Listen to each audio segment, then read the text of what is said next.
Buenas tardes para todos. Hoy vamos a presentar el taller de análisis comprensivo y crítico de Sin Miedo del capítulo 1 Discurso Valiente y Resistencia por la autora Judith Butler. La primera pregunta nos dice cómo transforma Butler la noción Foucaultiana de la parresía al reubicarla en el espacio de la asamblea política. Primero que todo, Foucault entendía la parresía como un acto solidario donde el individuo se arriesga a decir la verdad ante el poder. Por otro lado, Butler rompe con esta visión heroica y la traslada en el coraje al espacio de la asamblea.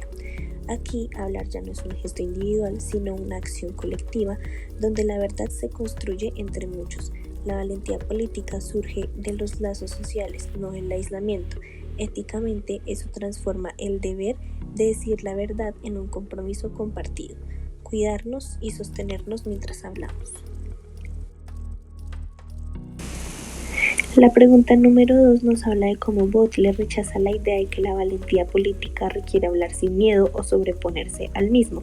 En cambio, nos dicen que debemos explicar la ambivalencia entre el miedo y la valentía y argumentar por qué esta ambivalencia resulta ser una forma de resistencia más eficaz.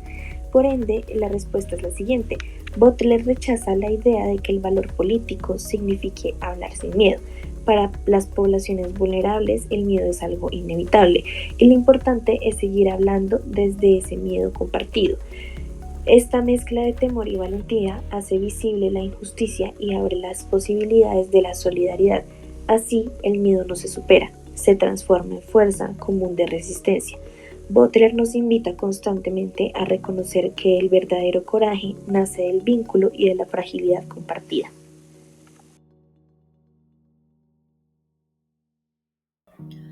En cuanto a la pregunta 3, Butler analiza la situación de los migrantes y refugiados que viven en los márgenes del sistema legal, en este espacio donde las leyes nacionales y el derecho internacional no logran protegerlos plenamente. En este contexto, Butler retoma una idea de Hannah Arendt, donde el derecho a tener derechos invita a preguntarnos si estas personas no tienen un reconocimiento legal o si no pertenecen a ningún Estado, cómo pueden ejercer derechos cuando el marco jurídico los excluye. Ahora, para la autora, el derecho a tener derechos no se apoya en el derecho positivo, o sea, el derecho estatal, y tampoco en el derecho natural, que es una idea abstracta de derechos humanos universales. Más bien, este derecho se construye en la práctica, en el mismo acto de reclamarlo y de ejercerlo, incluso cuando el Estado o el sistema legal lo niegan. Esto quiere decir que el derecho cobra forma al ejercerse. Cuando los migrantes se rebelan, protestan o se organizan en asambleas, están creando el espacio político de derecho. No porque la ley se los conceda, sino porque su acción lo hace existir. Adicionalmente, Butler explica que estas condiciones es cuando el cuerpo mismo se convierte en escenario político. Y cuando los migrantes se reúnen, hacen huelgas o visibilizan la precariedad, sus cuerpos son una reivindicación del derecho. Cada acto de presencia colectiva, ya sea en un campo de detención, en una frontera o en una plaza, es una manera de hacer valer el derecho a tener derechos. No es un derecho que se pide desde fuera del sistema, sino uno que se performa, se encarna y se materializa en la acción solidaria. En otras palabras, aunque estén fuera de la ley, su resistencia los convierte en sujetos políticos activos, capaces de transformar la noción misma de ciudadanía y de pertenencia. Para Butler, el ejercicio no ocurre de manera individual, sino que se construye colectivamente, en la solidaridad entre quienes comparten la exclusión y entre quienes apoyan su causa desde afuera. Las alianzas, como entre migrantes, activistas y comunidades solitarias, dan origen a una forma plural en expresión política, que desafía la lógica del Estado-nación y reanima los ideales del derecho internacional. En este sentido, los derechos nacen del encuentro, de la relación entre cuerpos que se unen para resistir una injusticia. Entonces, entra la pregunta de cómo logran los apátridas ejercer derechos sin respaldo legal. Lo hacen actuar básicamente por medio de la política, haciendo visible su existencia y su vulnerabilidad, además de transformar esa precariedad en fuerza colectiva. El derecho a tener derechos no se les otorga, sino que se ejerce al lucharlo. En la acción solidaria, en la protesta y en la reunión de cuerpos, nace un nuevo tipo de legalidad moral y política, una que no depende del Estado, sino de la capacidad humana de resistir juntos para afirmar la vida.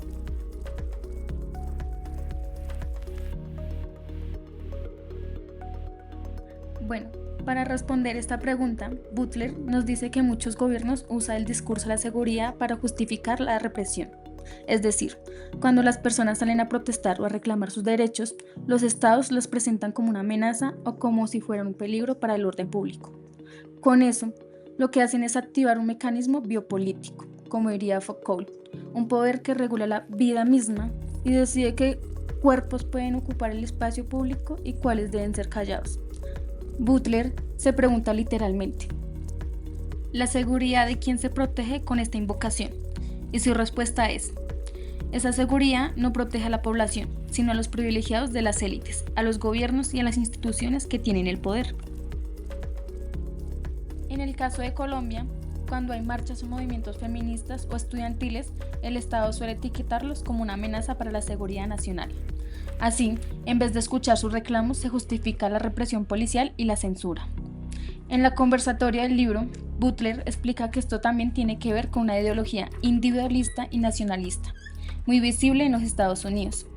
Ella pone como ejemplo a las personas que decían, no quiero usar mascarilla porque tengo derecho a mi libertad, pero lo hacían en nombre de un supuesto patriotismo americano. Butler muestra que ahí hay una contradicción, porque ese individualismo está dentro de una lógica nacionalista y hasta fascista, donde la seguridad se usa para proteger una entidad privilegiada, blanca, masculina, ciudadana, mientras que otros cuerpos quedan expuestos o descartados. Frente a eso, Butler propone dos formas de resistencia. Y la segunda es performativa, o sea, desde la acción del cuerpo. Butler habla de cómo los cuerpos al reunirse en la calle transforman el miedo en presencia política. Movimientos como el Black Lives Matter o Ni Una Menos muestra que aparecer colectivamente. Es una manera de desafiar la represión y de exigir una seguridad que proteja la vida y no el privilegio. En conclusión, la invocación de la seguridad no busca cuidar a las personas, sino mantener el control. Pero cuando los cuerpos se hacen visibles, cuando se nombra la violencia y se ocupa el espacio público, esa estrategia se rompe.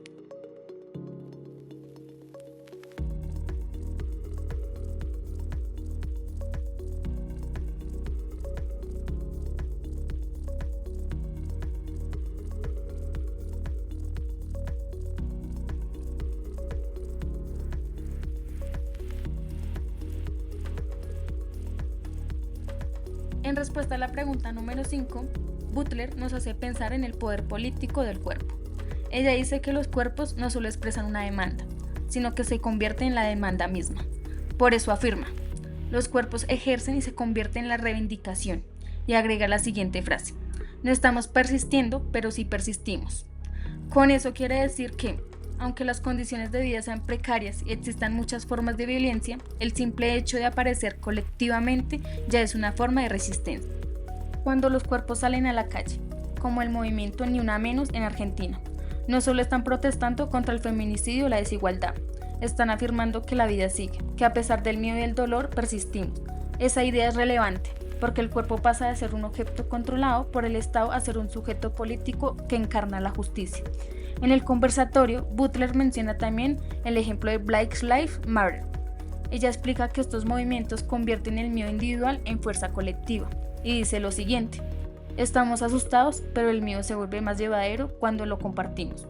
Esta frase es clave, porque muestra la valentía no es no tener miedo, sino atreverse a actuar juntos a pesar del miedo. Cuando los cuerpos se encuentran y se sostienen, el miedo deja de paralizar y se convierte en una forma de poder compartido. Entonces, la aparición colectiva es una forma más radical de reivindicación política, porque transformó la vulnerabilidad en fuerza. Es una manera de decir, aquí estamos, existimos y no vamos a desaparecer. Butler muestra que, al reunirse, los cuerpos hacen visible una nueva forma de comunidad. Ya no se trata de esperar que el Estado garantice justicia, sino de encarnarla en solidaridad, el cuidado y la presencia. En resumen, salir a la calle, marchar, abrazarse, sostener pancartas y resistir juntos es afirmar la persistencia de la vida.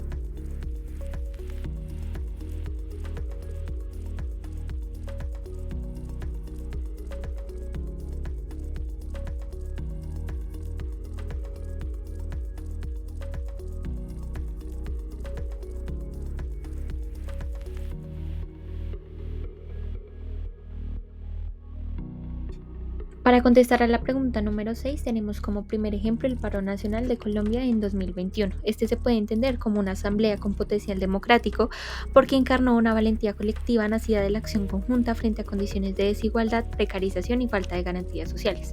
Siguiendo a Butler, la valentía no se origina en un individuo heroico, sino que también surge de las relaciones sociales y de solidaridad entre quienes, al reconocerse vulnerables, se unen para resistir formas de poder que amenazan la vida. Así, las calles y las plazas del paro se convirtieron en espacios donde se volvieron visibles los jóvenes, las mujeres, los campesinos y las comunidades indígenas que se reunieron no solo para expresar rechazo, sino también para reclamar dignidad y derechos. En este sentido, el movimiento demostró su potencial democrático porque buscó ampliar el campo de los derechos y la igualdad, enfrentando políticas estatales que profundizaban la exclusión como la reforma tributaria, la de salud, laboral y pensional, impulsada en ese entonces por el gobierno de Iván Duque. Su carácter plural, pacífico y articulador de distintas demandas mostró una forma de solidaridad que no constituye algo individual, sino que se construye en la diferencia y el reconocimiento recíproco de colectivos. Siguiendo con el segundo ejemplo que no tiene tanto potencial democrático, encontramos las manifestaciones pro vida. Según Butler, deben rechazarse las asambleas que, bajo discursos morales o tradicionales, reproducen violencias estructurales y restringen derechos. En Colombia, las marchas pro vida reflejan esta dinámica al negar la autonomía de las mujeres y reforzar jerarquías patriarcales. Estas movilizaciones, al presionar contra derechos legales como el aborto, pierden su carácter democrático y se transforman en actos de dominación moral y de exclusión que contradicen los principios de cuidado y respeto propios de una verdadera solidaridad democrática. Como último punto del taller, que es en la número 7, tenemos al colectivo feminista Ni Una Menos, que nació en Argentina a mediados del 2015. Este también se puede tomar como un acto de transformación performativo que desestabiliza de cierta forma las normas que han definido históricamente a las mujeres como cuerpos vulnerables o subordinados. El feminicidio, desde la teoría de Butler, refleja cómo las construcciones sociales de género y lo definido sostienen violencias estructurales, siendo el feminicidio su expresión más extrema. El movimiento reconfigura el sentido del cuerpo y del duelo. El dolor individual se convierte en un duelo colectivo y ese duelo se transforma en una fuerza política que exige justicia.